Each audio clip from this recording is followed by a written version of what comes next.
오늘 좀 길게 읽어보았습니다만 민수기 31장의 내용은 미디안에게 이스라엘 자손들이 여호와의 원수를 갚은 내용입니다. 전쟁의 역사와 그들의 전리품을 어떻게 처리했는가 하는 것에 대한 이야기로 되어 있습니다. 이 많은 내용을 가지고 저는 미디안 원정군의 전리품 이야기, 그렇게 전리품을 어떻게 처리하게 되었으며 그 의미가 무엇인가에 대해서 좀 생각해 보고자 제목을 그렇게 정했습니다. 출애굽한 이스라엘 백성들에게 40년 동안 광야에서 기성세대가 다 죽도록 그렇게 가데스 바네아 반역 사건에 대한 판결을 하셨습니다. 그 내용이 민수기 제 13장과 14장에 실려 있습니다. 그때는 출애굽 제2년 6월경으로 보입니다. 그래서 38년이 더 지나는 사이에 출애굽이 이제 40년이 되기 전에 여호와께서 말씀하신 대로 20세 이상 기성세대는 몇 사람 남지 않고 다 죽게 됩니다. 광야에서. 누구누가 남았느냐 하는 것은 첫째 모세와 아론이 살아남았습니다. 두 번째로 12정탐꾼 가운데 여호와의 명령대로 우리가 여호와의 약속을 믿고 거인족이 있든 말든 우리들은 북진을 하여 약속의 땅을 정벌하러 가자고 주장했던 두 정탐꾼 여분의 아들 갈렙과 눈의 아들 여호수아 두 사람이 살아남았습니다. 그 다음에 살아남은 사람은 엘라사를 비롯한 제사장들이었습니다. 그 외에는 전부 전멸을 했습니다. 그런데 40년 동안 이제 정확하게는 38년 동안을 더 광야 생활을 하는 중에 그들도 광야에서 만나만 먹고 살 수는 없었으니까 광야라고는 하지만은 사우디아라비아 쪽에 보면 바닷가에 괜찮은 족속들이 살고 있는 땅이 있습니다. 시나이 반도라고 하지만은 반도의 항상 중앙은 광야고 사막입니다. 아라비아도 시나이 반도도. 그러나 해변가는 아주 또 비옥하고 좋습니다. 그러니까 얼마나 탐이 나겠어요. 그래서 그것을 치고 그 땅을 취하려고 하는 시도를 여러 번 했습니다. 그러나 여호와 하나님께서 38년 동안 전혀 건드리지 말라고 해서 모세가 얼마나 기도를 했는지 모릅니다만 한 번도 허용하지 않았습니다. 예를 들면 에돔 족속의 땅이 세일 산맥을 가까이 주면서 좋습니다. 그래서 거기 좀 이렇게 땅을 얻어보려고 하니까 여호와 하나님께서 신명기 2장에 보면 말씀하십니다. 에돔 족속은 본래 에스의 자손들입니다. 그러므로 아브라함의 아들인 이삭의 또 아들인 야곱의 또 첫 번째 아들 상등이지만 그들의 자손이기 때문에 아브라함의 자손입니다. 아브라함 자손은 일체 친족이니까 같은 혈통이니까 손을 대지 말라. 그래서 에돔이 손을 못 댑니다. 미디안은 또 어떻게 되는가 하면 오늘 미디안 전쟁입니다. 이것은 아브라함에게는 후처 그두라가 있었습니다. 그 사이에 6명의 아들이 있어서 전부 동방 땅으로 나이가 되자 다 재산을 떼주어서 분가를 시켰습니다. 그들 가운데 네 번째 아들인가가 미디안입니다. 그들의 자손입니다. 이건 이삭과 같은 이복 동생의 자손들입니다. 그러므로 손을 대서는 안 됩니다, 사실.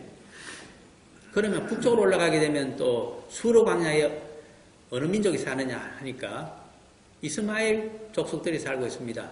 그것도 아브라함이 자손이니까 손을 댈 수가 없습니다. 그 다음에 요단강 동쪽으로 가게 되면 사해 동쪽에 그 모압이 있고 그리고 요단강 동쪽에 조금 떨어진 곳에 암몬이 있습니다. 이건 역시 손을 못 대게 합니다. 왜 그럴까요? 아브라함의 장조 가인 롯의 후손들이기 때문입니다.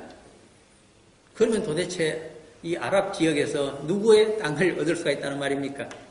얻을 땅이 없습니다. 그래서 말씀하십니다.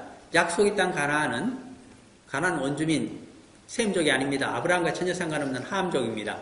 그러므로 그 땅을 취하라.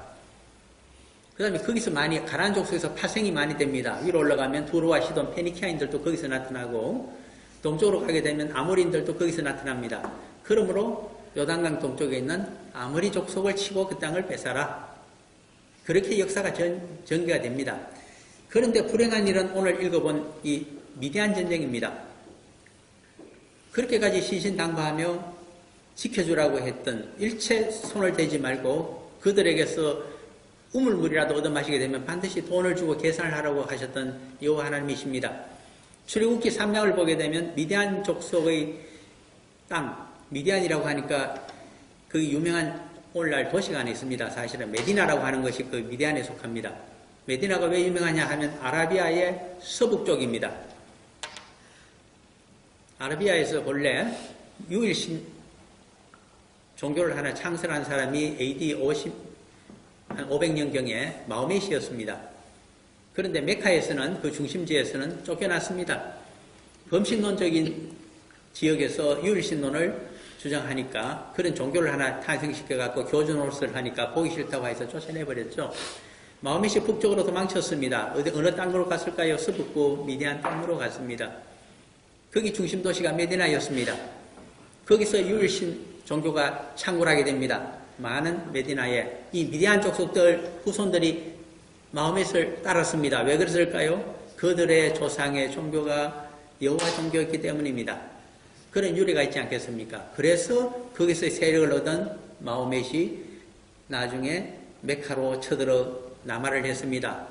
점령했습니다. 그 여세를 몰아서 아라비아 반도 전체를 점령하고 이제는 한 손에는 물론 그의 제자들이 만든 겁니다만은 마음에서 이야기를 모아서 코란을 만들었죠. 한 손에는 코란, 또 한 손에는 칼을 들고 코란을 믿을 것인지 회교도가 될 것인지 아니면 죽을 것인지를 선택하라고 하는 정복전쟁이 시작됩니다. 그것이 AD 한 600년경 그의 후계자인 칼리퍼들이 있어가지고 쭉 그렇게 정치를 해서 중동을 다 집어삼키고 북아프리카를 통해서 나중에 지중해를 건너오게 됩니다.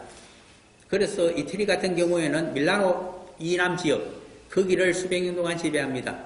그래서 유럽 인종과 혼혈이 되어서 오늘날 이태리 사람들이 머리가 좀 새까맣고 아주 조각적인 미남이 나타납니다. 그거 피가 섞여서 그렇습니다. 동양과 서양이 피가 섞이면 얼마나 아름다운 족속이 나타나는지 모릅니다. 아브라함의 부인이었던 사라도 그런 면에서 민이라고 하는 것은 혼혈이 되었다는 뜻이고, 그리고 리브가가 그렇게 아름다웠다는 것도 역시 혼혈의 피를 갖고 있다는 뜻입니다. 사실은. 뿐입니까? 이 사라센 문명은 이베리아 반도로 올라가서 스페인을 전체를 지배합니다. 300~400년간 오래 지배했기 때문에 스페인 가게 되면 절반쯤은 한국에 왔다는 기분을 느낄 수가 있고, 우리 애국가를 만드신 아니트 선생님도 여생을 거기서 보내셨습니다. 이러한 세계관을 가지고 이제 보게 되면 출애굽기 3장을 보게 되면 미디안 땅 그 서북부 호렙산 변경 지역입니다. 르비딘 광야 사실은 호렙산에서 여호와께서 모세를 처가살이를 하면서 40년 동안 장인의 양을 치고 있는 모세를 불렀습니다. 불꽃 가운데서 그를 불러서 출애굽의 사명자 그리고 백성들을 이끌고 가나안 땅에 들어갈 아브라함의 언약을 성취하는 자로 그를 뽑아서 일꾼으로 파송을 하시려 하십니다. 그런데 가나안 땅까지 약속의 땅까지 가기 전에 반드시 내가 너를 사명자로 세운 이 호렙산으로 출애굽한 백성들을 이끌고 오라고 출애굽기 3장 12절에서 명령을 하십니다. 그래서 출애굽한 백성들을 끌고 르비딘 광야 호렙산, 바로 미디안 아라비아 반도 서부에 있는 그 변경입니다. 거의 에시온 데빌이라고 하는 아카바만의 항구에 가까운 것입니다. 거기까지 갔더니 장인이 찾아옵니다. 미디안 제사장 장인 이도로가 찾아와서 많은 재물을 갖고 와서 큰 파티를 열어주면서 사정을 한 것 같습니다. 한 산에 2마리의 호랑이가 있게 되면 반드시 전쟁이 일어날 테니까 한쪽은 미디안 족속, 하나는 이스라엘 족속입니다. 전부 아브라함의 자손들입니다. 두 자손 사이에 전쟁이 일어나게 되면 피를 보게 되면 동족상잔의 권력상쟁이 되니까 부디 떠나달라고 부탁을 한 것 같습니다. 파티를 열어주면서 부탁했더니 장인을 안심하게 돌려보내놓고 남북한의 요새 평화회담 비슷합니다. 불가침하겠다고 하면서 거기서 호렙산에서 이스라엘 자손을 돌이켜서 되려 홍해 해변길을 따라서 아카바만을 따라서 시나이 반도로 들어왔습니다. 반도의 제일 남쪽에 있는 황량한 곳 시내산에서 호렙산 대신에 시내산이 여호와의 산이 되어서 거기에 여호와께서 강림하시고 드디어 출애굽기 19장에 있는 4절, 5절, 6절 여호와를 섬기는 인류 최초의 제사장 나라가 그곳에서 시작이 됩니다. 그들에게 모세가 준 법률이 바로 우리가 알고 있는 율법입니다. 모세오경에 적혀져 있습니다. 지금까지 말씀드린 것을 가장 중요한 포인트를 모으자면 그렇습니다. 여호와 하나님께서는 동족상쟁, 고륙상쟁 일체 원하지 않습니다. 어떤 명분이 되었든 동족을 친다고 하는 것, 형제간에 싸운다고 하는 것은 사랑이 없는 행위요. 여호와 사랑과 이웃 사랑에서 전부 벗어나게 됩니다. 하나님의 공의의 정신에 어긋나게 됩니다. 모든 피조물을 너의 몸과 같이 사랑하라. 여호와를 사랑한다면 창조주의 마음을 알아서 피조물을 너의 몸과 같이 사랑하라고 하는 것이 여호와의 공의의 정신입니다. 인간은 이기적이고 때로는 집단적인 이기심에 따라서 정의를 부르짖지만 하나님은 그런 저스티스가 아닙니다. 저스티스는 인간의 법정에서 자기 집단에서만 옳으면 정의라고 이야기합니다. 그것이 하나님의 의인 줄 착각합니다. 하나님은 그것이 아닙니다. 모든 세상의 피조물을 전부 돌보고 그 생명을 살릴 수 있는 유일한 대안을 가지시고 인간에게 말씀으로 알려주시는 분이 여호와 하나님이시기 때문입니다. 그것을 믿는 것이 신앙입니다.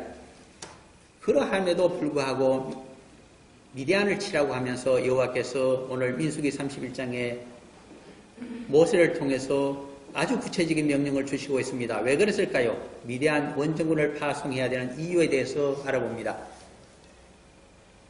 오늘 본문 가운데 민수기 31장 8절을 보시면 그 죽인 자 중에 미디안의 5왕을 죽였으니 미디안의 왕들은 에위, 레겜, 수러, 후러, 레바라고 하는 5 부족국가, 미디안 부족국가의 왕들의 이름이 있습니다.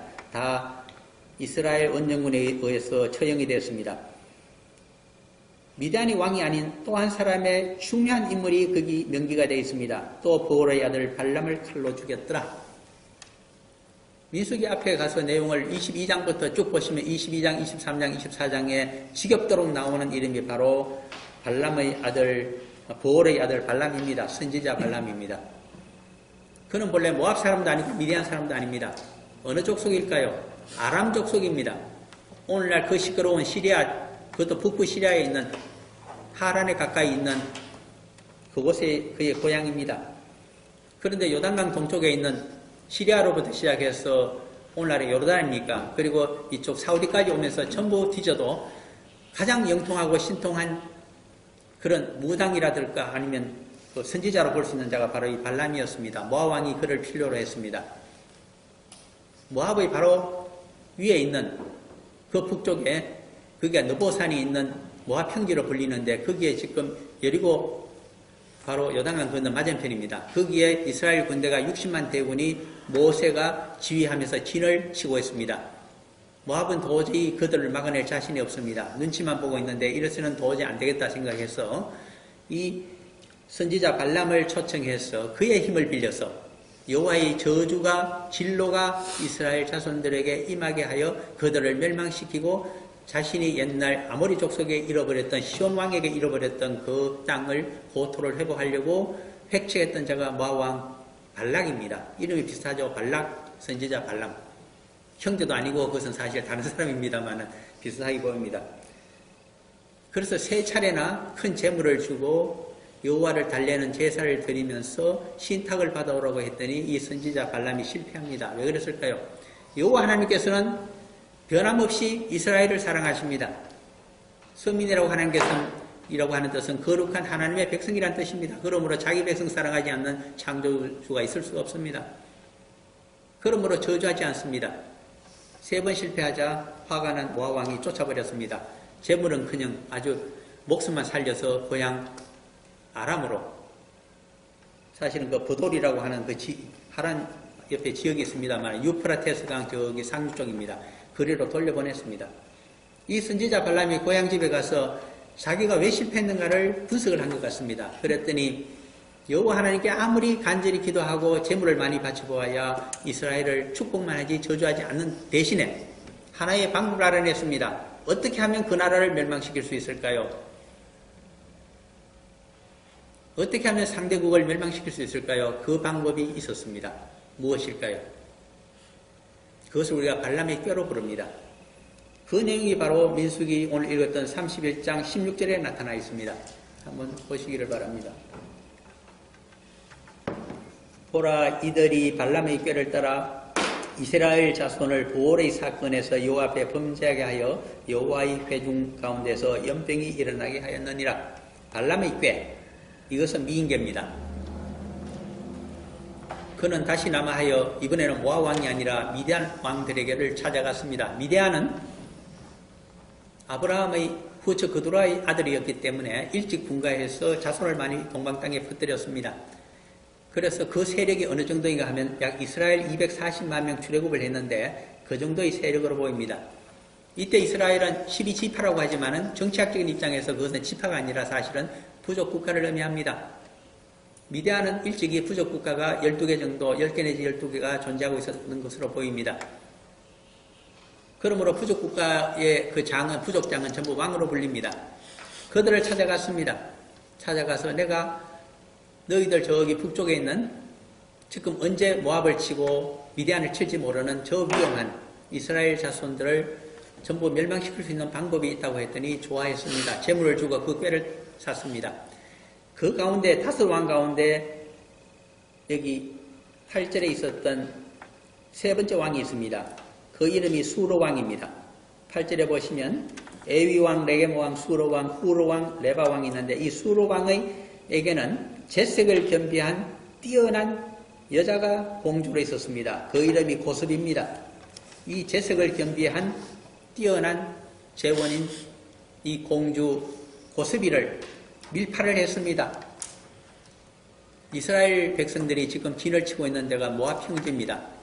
거기를 보내어서 가장 젊은 족장이면서 혈기가 방장한 사람을 유혹하게 했습니다. 그래서 거기에 포섭된 자가 바로 민수기에 나타납니다.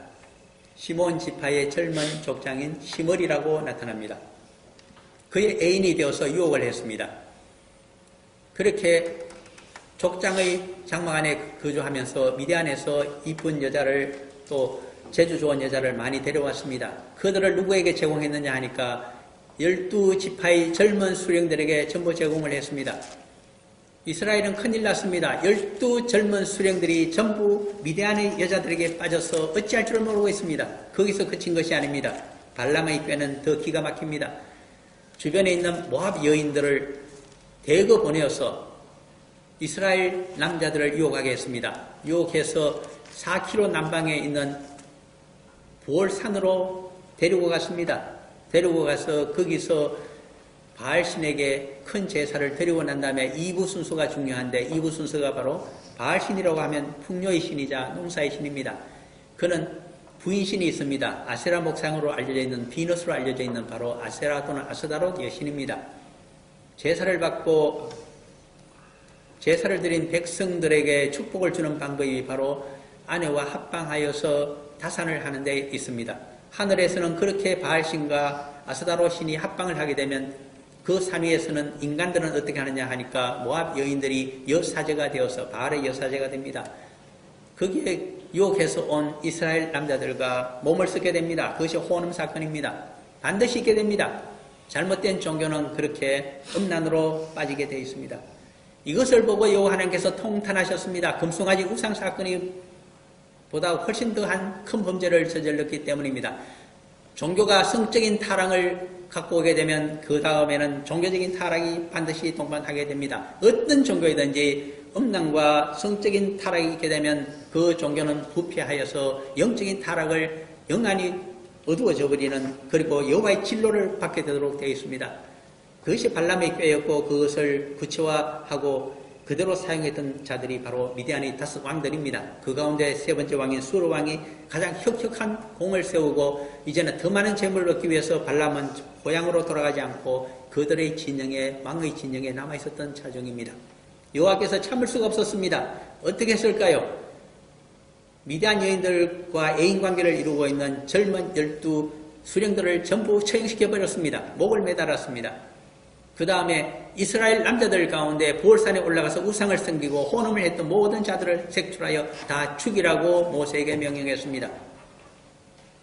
그러나 그 원인이 대제사장 엘라살의 아들인 장남인 비나스가 정보를 수집해서 알게 되었습니다. 그래서 이 고스비 공주와 미디안 공주였습니다. 그리고 시몬 지파의 젊은 족장인 시므리의 진영을 사그머니 찾아가서 한 창으로 두 남녀를 꿰뚫어버리고 말았습니다. 그 자리에서 외쳤습니다. 여호와의 진로로 너희들을 내가 창살하노라. 그러자 하루 동안에 수만 명을 죽게 했던 전염병이 중지가 되었다고 하는 것이 민수기 앞쪽에 있는 내용들입니다. 사실은 25장에서 쭉 있는 내용들을 제가 설명을 드렸습니다. 여기서 그친 것이 아닙니다. 여호와께서는 이제 아브라함의 자손이라 하더라도 용서할 수가 없습니다. 이스라엘 자손 성도들을 타락시키고 있는 그들의 누룩을 제거해야 됩니다. 그래서 미디안을 원정군을 보내서 전부 죽이도록 하라고 명령을 내린 것이 31장 첫 부분입니다. 어떻게 하면 승리를 얻을 수가 있을까요? 제가 이 전쟁적인 상황을 이해하기 쉽도록 오늘 새벽에 사실은 지도 하나를 보내드렸습니다. 그 지도에는 남쪽에 보시면 미디안이 표시가 되어 있고 북쪽에 보시게 되면 사해 오른쪽에 느보산의 위치가 나와 있습니다. 느보산에서 미디안 아라비아 광야 초입까지는 거리가 어느 정도 될까요? 이제는 대충 짐작을 해보셔야 됩니다. 어떻게 하면 알 수 있느냐 하니까 사해 남단에서부터 시작하여 아카바만이 시작되는 에시온 개벨 혹은 엘라까지의 그 거리가 140km라고 지리학자들이 이야기합니다. 그것보다 훨씬 더 깁니다. 그러므로 대충 200km 정도 됩니다. 이제 상상을 해봅니다. 고대시대 주전 1400년 경이기 때문에 이것은 지금으로부터 3400년 전입니다. 200km 먼 길에 군대를 파견하여 자기들보다 수십 배가 되는 적을 쳐야만 합니다. 여호와의 명령입니다. 군사는 어느 정도 보내라고 할까요? 12지파에 각 지파당 1000명씩 정예를 모집하여 보내라고 합니다. 12지파 다 합쳐봐야 12,000명입니다. 이들이 그 200km를 달려가자면 그들은 기마병들이어야 됩니다. 기마술이 아주 뛰어나야 됩니다. 활을 잘 쏘아야만 합니다. 12,000명을 갖고 미디안 북쪽에 있는 5 왕들을 치자면 어떻게 해야 될까요? 보통 보면 이스라엘 자손의 경우에 한 지파의 군대가 어쨌든 60만 명을 갖고 12개 지파로 되어 있으니까 지파당 한 5만 명쯤 됩니다. 그러면 미디안도 비슷하다고 봤을 때 5 부족 국가 같으면 5만 곱하기 5를 하면 약 25만 명의 병사를 거느리고 있는 그 5 부족 국가를 미디안을 치라고 하십니다. 보내는 군대는 12,000명에 불과합니다. 이제 계산을 해봅니다. 12,000명 대 25만의 대결입니다. 그것도 말을 타고 200km를 달려가서 전쟁을 치어야 됩니다. 상상도 되지 않는 전쟁입니다. 역부족입니다. 그런데 승리할 수 있는 방법이 있습니다. 그 방법을 민수기 31장 앞부분에서 일러줍니다. 첫 번째 방법은 31장 오늘 2절을 보게 되면 모세가 이렇게 기록합니다. 이스라엘의 자손의 원수를 미디안에게 갚으라. 여호와의 명령입니다. 이스라엘 자손의 원수를 미디안에게 갚으라. 그러나 이 말을 모세는 백성들에게 전할 때 바꾸고 있습니다. 어떻게 바꾸고 있을까요? 잘 보셔야 됩니다. 3절입니다. 3절 끝에 미디안을 치러 보내어 여호와의 원수를 갚되. 이제 보셔야 됩니다. 이스라엘의 원수이면서 동시에 여호와의 원수이다. 이스라엘의 원수를 갚는 것은 이스라엘의 힘으로 해야 되지만 여호와의 원수를 갚는 여호와의 명령이기 때문에 이것은 여호와께서 도와주신다. 여호와의 전쟁이다. 그것으로 격상시킨 자가 모세입니다. 그는 그렇게 기도한 사람입니다.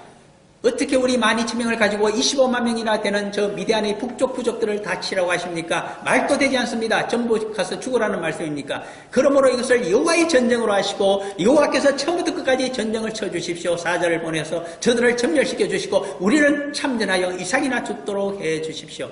그것이 모세의 기도가 숨어 있다고 봐야 됩니다.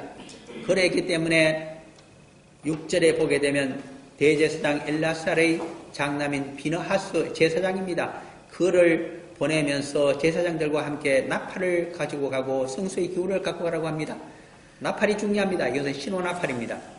이 나팔을 부는 것이 전쟁터에서 어떤 의미를 가지는지를 민수기 10장 9절에서 좀 보고자 합니다. 좀 수고스럽지만 민수기 10장에 가셔서 9절을 보시면 이렇게 적혀져 있습니다. 제가 읽어드립니다. 또 너희 땅에서 너희가 자기를 압박하는 대적을 치러 나갈 때에는 나팔을 크게 불리니 그리하면 나팔을 전쟁터에서 대적을 향하여 불게 되면 반드시 제사장이 언나팔을 불도록 되어 있습니다. 그리하면 너희 하나님 여호와가 너희를 기억하고 너희를 너희의 대적에게서 구원하시리라. 어떻게 구원하실까요? 적들을 전부 쳐부수고 여호와의 사자를 시켜 쳐부수고 구원해 주신다고 하시는 말씀이고 대성을 주겠다고 하시는 말씀입니다. 이 사건이 출애굽기 17장에 가게 되면 러비딘 광야 호렙산 앞에서는 모세가 그 산 위에서 하나님의 산을 향하여 두 팔을 들었을 때에 여호수아가 끌고 간 어중이 떠중이 이스라엘 노예 생활밖에 해본 적이 없는 그들이 대성을 거두는 장면을 우리에게 보여줍니다. 그때 사용했던 용어가 여호와 니시입니다. 여호와의 깃발을 흔들고 전쟁을 치라. 나팔을 불면서 전쟁을 치라. 그래서 대성을 거두는데 어느 정도가 하면 오늘 같이 읽으신 31장 7절입니다. 그들이 여호와께서 모세에게 명령하신 대로 미디안을 쳐서 남자를 다 죽였고 5 부족국가 25만 명 모든 군대의 병사를 다 몰살시켜버렸다는 뜻입니다.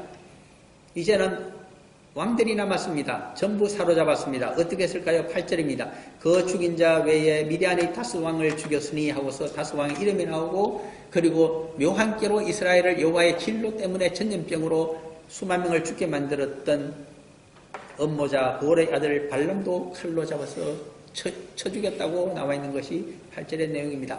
오늘 내용은 전리품에 대한 이야기입니다. 9절에 보게 되면 남자를 다 죽였지만은 미디안의 부녀자들을 전부 사로잡아 왔고 아이들도 포로로 끌고 왔습니다. 그리고 그들의 미디안의 가축과 양떼와 재물을 다 탈취하여 200km를 북송시켜서 이제는 이스라엘 진지가 있는 모압 평지로 데리고 왔습니다. 거기까지가 12절의 내용입니다. 그랬더니 13절에 가면 계승하고 있는 이 12,000명 원정군들을 위해서 모세와 대제사장 엘라살과 그리고 12지파의 지도자들이 전부 진영 밖에 나가서 영접을 하는 장면이 나타납니다. 얼마나 열광을 했을까요?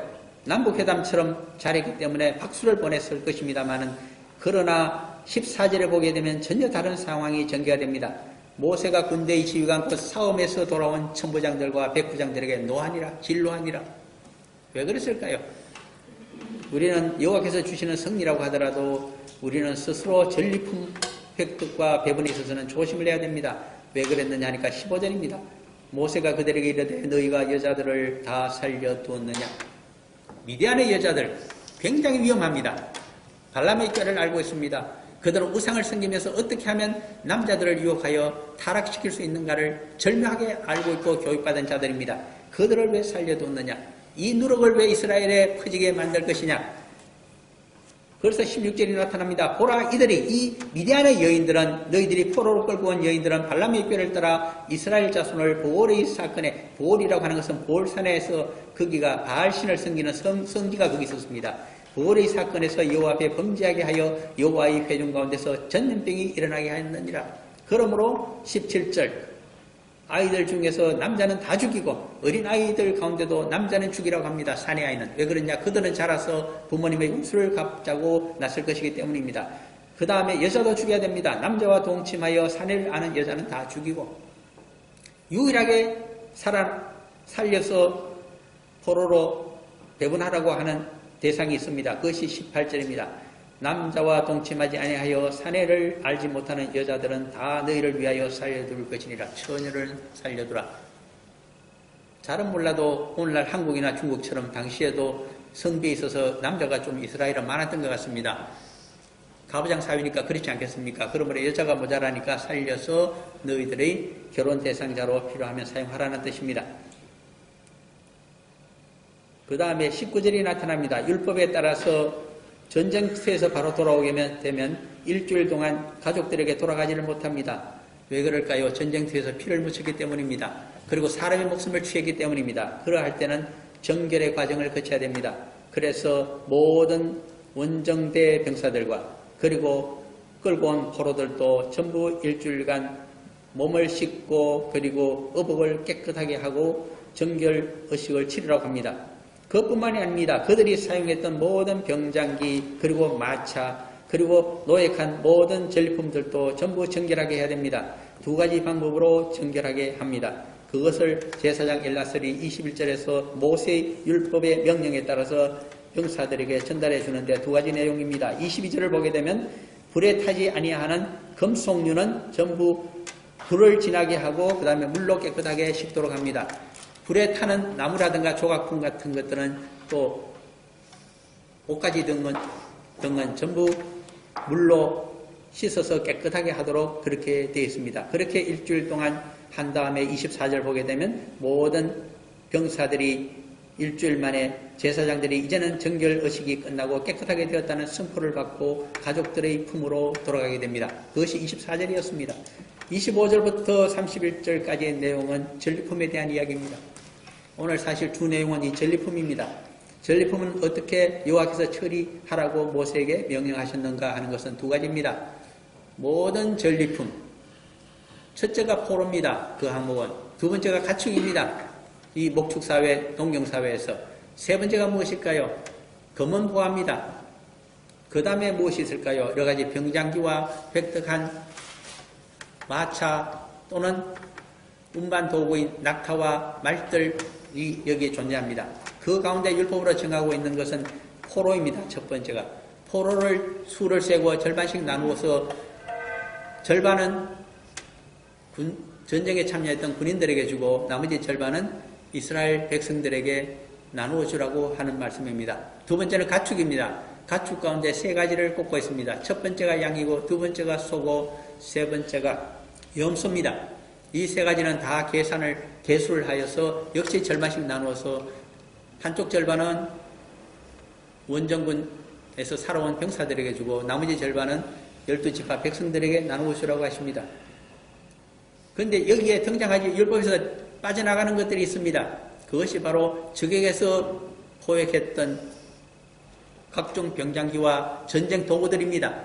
말도 있고 운반수단인 낙타도 있고 여러 가지가 있습니다. 그것들은 어떻게 되었을까요? 언급이 없습니다. 그것들은 참전했던 부대장들이 자신들의 군비를 확충하기 위해서 사용하는 것을 용인한 것으로 보입니다. 그리고 각종 배분하지 않는 전리품이 여기 있는 것을 아실 겁니다. 검은 보화와 폐물들입니다. 이것은 전쟁을 치면서 탈취하고 노력하여서 병사들이 사치를 하고 개인적으로 착취를 한 것입니다. 그것은 눈감아 죽어 있습니다. 그것은 사기를 진작시키기 위해서 그렇지 않나 이렇게 생각이 되어집니다. 그 다음에 또 하나 사항이 이 내용 중에 들어있습니다. 전체 절반을 갖고 갔던 병사들에게 있어서는 여호와께 바치는 예물이 있습니다. 그것이 500분의 1조입니다. 그리고 나머지 절반은 일반 백성들에게 나누어주고 있습니다. 그것은 그 10배를 내야 됩니다. 그냥 얻은 것이기 때문에. 전쟁에 참여하지 않았잖아요. 기쁨은 같이 전리품 절반을 받아서 누렸지만은 그들은 여호와께 바쳐야 될 너무 공짜로 얻은 것이니까 몫이 더 큽니다. 그래서 그 10배입니다. 50분의 1조입니다. 오늘 이러한 율법에 따른 전리품 분배 원칙을 제가 설명하고자 한 것은 아닙니다. 정말 이 모든 이야기를 하면서 결론이 중요하기 때문입니다. 그것이 48절에서 54절까지 있는 내용입니다. 12,000명의 원정대입니다. 기마병이요 정예병들입니다. 그들 이끄는 자는 12명의 천부장들입니다. 천부장들은 10명의 백부장을 휘하에 두고 있습니다. 100명씩의 병사를 백부장들이 지휘합니다. 천부장 한 사람이 그래서 1000명의 기마대를 지휘하면서 백부장 10명씩을 두고 있다는 뜻입니다. 천부장이 전쟁을 치르고 돌아올 때에 자기 부대원을 점검했습니다. 다들 무사했습니다.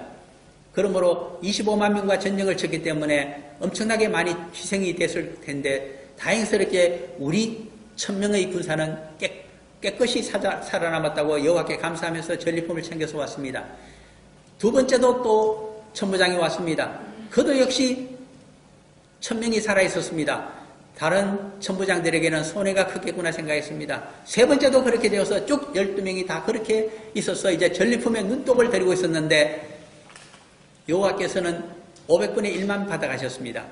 그것도 금은 폐물과 각종 병장기 그리고 마차, 낙타, 말 등은 전부 자기들의 소유로 했기 때문에 너무 풍성했습니다. 이것은 우리가 드러내지 말고 여호와도 율법이 없으니까 우리는 다 부자가 됐겠구나 하고 좋았어 가족들 품으로 돌아가면서 마지막으로 해단식을 했을 것입니다.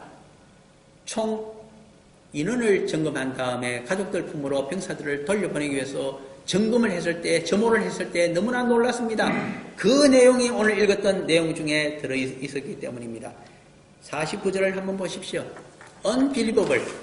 세계 전사에 이런 일이 있을 수가 있을까요? 12,000명이 200km를 달려가서 25만 명과 전쟁을 쳤는데 그 결론이 마지막 해단식에서 보니까 45절 같이 읽어보겠습니다. 모세에게 말하되 당신의 종들이 이끈 군인을 계수한 적 우리 중 한 사람도 충나지 아니하였기로. 저는 이 대목을 몇 번이고 보면서 도저히 믿을 수 없는 여호와의 능력 앞에 몸서리를 쳤습니다. 제가 몸서리를 친 이유는 그들도 3,400년 전에 인원을 점검해보고 깜짝 놀랐습니다. 철저하게 여호와의 전쟁이요, 우리는 이삭 죽기만 하고 전리품에만 눈이 멀었던 자들인 것을 알게 되었습니다. 그래서 검은 보화를 우리가 병사들이 전부 감추고 있었지만은 여호와께서 눈여겨보시면서도 말을 하지 아니하셨구나. 믿음이란 무엇일까요? 율법과 다릅니다. 율법은 이렇게 나눠주고 이런 규칙대로 하게 되면 죄에서 벗어난다고 하는 정결의식에 불과합니다. 그 다음에 여호와께서는 눈을 뜨고 그 마음의 중심을 보고 계십니다. 깨달으라고 하는 것입니다. 이것이 너의 전쟁이냐, 이것이 누구의 전쟁이었으며 너가 얻은 전리품은 누구의 것이냐는 것을 정확히 알아보라고 하십니다. 믿음의 눈이 떠야 됩니다. 영적인 눈이 떠야 됩니다. 여기서 결론적으로 주장하고 있는 것은 모세의 그런 것을 의미하고 있습니다. 복음이라고 하는 것은 여호와의 창조주의 능력을 믿고 그분께서 주시는 것이 어떤 의미를 가지고 있는가를 우리가 순기순기하면서 나의 것으로 생각하고 있는 것들이 사실은 여호와께서 어떤 목적으로 주시고 있는 목적이라고 하는 것을 깨달으라고 하는 데 있는 것입니다. 나의 인생도 나의 재물도 나의 능력도 나의 체주도 모두 여호와께서 주셨는데 율법으로는 셈을 하지 아니하십니다. 그저 너가 많이 수고했다면 500분의 1만 바쳐라. 그냥 얻고 얻은 것이라면 50분의 1을 바쳐라. 많이 바쳐야 11조입니다. 그러나 인생은 그런 것이 아닙니다. 믿음의 눈으로 들여다보라고 하십니다. 그랬더니 우리가 금은 폐물과 모든 것을 착취했는데 우리는 거기에 바빴는데 여호와께서는 우리 병사 하나도 상하지 않고 전부 살려서 가족품으로 돌려보내고 계시는구나. 모골이 송연했습니다. 그래서 자신들이 할 수 있는 것을 하고 있습니다. 모든 병사들이 사치하고 착취한 것 가운데 금은 폐물 가운데 금을 끌어모았습니다. 그것의 양을 가지고 와서 금 폐물을 모세에게 주고 모세는 대제사장 엘라셀에게 주었습니다. 그것을 가지고 앞으로 성막의 금으로 된 모든 성물과 그리고 성막 자체가 금박을 입혔는데 그것이 벗겨졌을 때는 새로 만들라고 하면서 그것을 주면서 오랫동안 그렇게 사용하라고 오늘 결론인 54절에는 기념이 되게 하라고 얘기하고 있습니다.